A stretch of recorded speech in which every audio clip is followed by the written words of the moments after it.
On July the 4th, every one of the 650 seats in the UK's House of Commons is up for grabs. For the victorious party comes power. And for the party leader, the keys to 10 Downing Street as Prime Minister. But how are UK elections won? And why do only two parties dominate? Now, the first thing to know is that in the UK, you only ever vote for your local constituency MP. You never actually directly vote for the Prime Minister.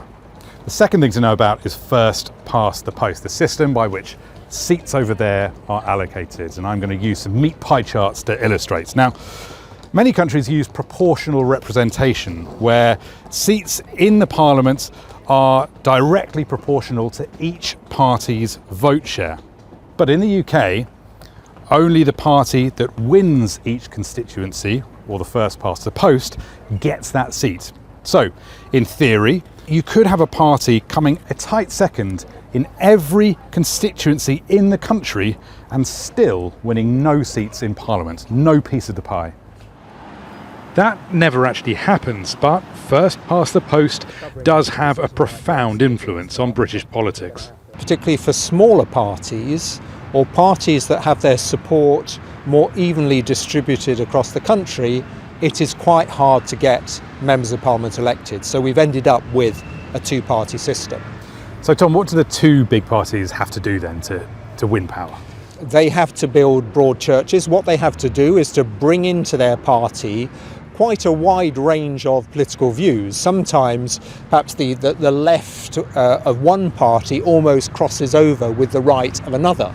In the UK, it is very, very rare indeed for the party that has secured a majority of seats in the House of Commons to have actually had a majority of the votes of the electorate. The next Conservative government will give defence the high priority that it demands. Right of centre in British politics is the Conservative Party.